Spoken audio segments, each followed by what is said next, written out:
PERT और CPM के बीच में डिफरेंस। PERT, सबसे पहले तो PERT की फुल फॉर्म है program evaluation and review technique, ठीक है।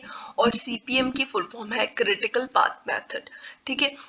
PERT जो है ये डेवलप करी गई बाय यूएस नेवी, और जो CPM है MR वॉकर और JE केली जो है, इन्होंने जॉइंटली डेवलप करी है ये वाली टेक्निक, जिसे हम बोलते हैं क्रिटिकल पाथ मेथड या फिर CPM, ठीक है। और जो ये PERT है ये एक प्रोबेबिलिस्टिक मॉडल जो है उस पे, मतलब प्रोबेबिलिस्टिक अप्रोच पे वर्क करती है, मतलब उस तरीके से चलते हैं इसमें। और जो CPM है इसमें डिटर्मिनिस्टिक अप्रोच ली जाती है, मतलब कि हम एक प्रोबेबिलिटी मैनर में हम चलते हैं PERT में, और जो हमारे पास CPM है इसमें डिटर्मिनिस्टिक मैनर में चलते हैं, मतलब कि हमें क्लियर होता है CPM में कि इस तरीके से हमने इतना टाइम में इतनी काम करने हैं, ये करना है। और इसमें हम PERT में प्रोबेबिलिस्टिक वे में चलते हैं, मतलब हमारे पास कुछ प्रोबेबिलिटी होती है कि इतने टाइम में इतना हो सकता है, ऐसे हो सकता है, वैसे हो सकता है, मतलब एक प्रोबेबिलिटी वे में चलते हैं, ठीक है। और जो PERT है it is used for one time projects, मतलब कि ये वन टाइम प्रोजेक्ट्स वो होंगे जो नॉन रिपीटिव नेचर के होंगे, मतलब कि जैसे रिसर्च और डेवलपमेंट के प्रोजेक्ट्स होते हैं, वो पहली बार कोई रिसर्च कर रहा होगा तो वो उसमें ये यूज करा जा सकते हैं, ये वाली टेक्निक PERT जो टेक्निक है इसका यूज करा जाएगा। रिसर्च की जो रिलेटेड वर्क्स होती है ना, मतलब कि फर्स्ट टाइम ही कोई कर रहा होगा रिसर्च, ठीक है, तो वो वाले चीज में हम यूज करेंगे PERT टेक्निक।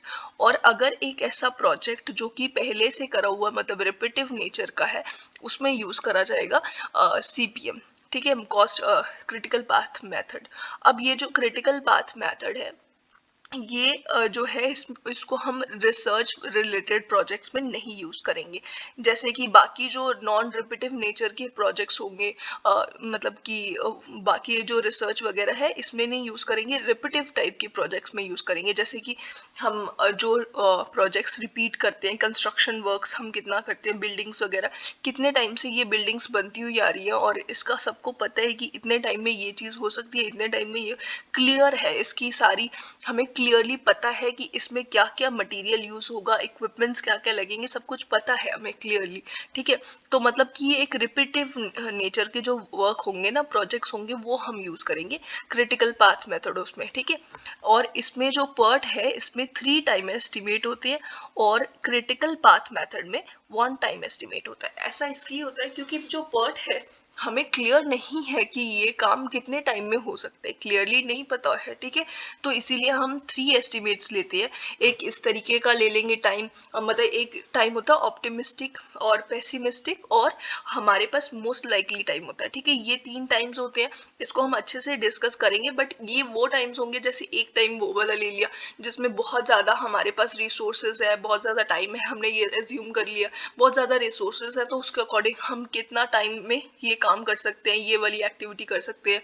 अगर हमारे पास बहुत शॉर्टेज है रिसोर्सेज की, मतलब रिसोर्सेज है ही नहीं, एडवर्स कंडीशंस है, उसमें कितना टाइम लगेगा, या फिर अगर नॉर्मल कंडीशंस है उसके अकॉर्डिंग कितना टाइम लगेगा। तो ये थ्री अलग अलग हमारे पास टाइम एस्टिमेट एक ही एक्टिविटी के लिए जाते हैं। और जबकि क्रिटिकल पाथ मेथड में ऐसा नहीं करा जाता, इसमें एक ही टाइम एस्टिमेट लिया जाता है एक एक्टिविटी का, या फिर एक ही ड्यूरेशन पर्टिकुलर रखी जाती है, ठीक है।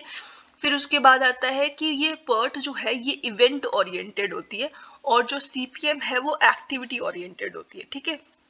PERT जो है इसमें कॉस्ट जो होगी वो प्रोपोर्शनल होगी टाइम के, ठीक है। जितनी ज्यादा टाइम बढ़ता जाएगा उतनी ज्यादा कॉस्ट बढ़ती जाएगी प्रोजेक्ट की। और लेकिन जो CPM है इसमें कॉस्ट मॉडल को डेवलप करा जाता है, ऐसा जरूरी नहीं है कि कॉस्ट जो है वो टाइम के साथ बढ़ रही है, कई बार टाइम कम करने से भी कॉस्ट बढ़ेगी क्रिटिकल पाथ मेथड में, ठीक है। Each activity follows beta distribution curve PERT के केस में, ठीक है। Activity beta distribution curve follow करेगी, और PERT के जो नेटवर्क्स होंगे वो नॉर्मल डिस्ट्रीब्यूशन कर्व को फॉलो करेंगे। और CPM के केस में एक्टिविटी कोई डिस्ट्रीब्यूशन कर्व फॉलो नहीं करेगी, नेटवर्क्स होंगे वो नॉर्मल डिस्ट्रीब्यूशन कर्व को फॉलो करेंगे। तो आपको याद रखना है कि एक्टिविटी जो है PERT के केस में बीटा डिस्ट्रीब्यूशन कर्व फॉलो करती है, और जो नेटवर्क्स होंगे वो नॉर्मल डिस्ट्रीब्यूशन कर्व फॉलो करते हैं। ये कई बार कंफ्यूजन यहाँ पे हो जाती है, ठीक है।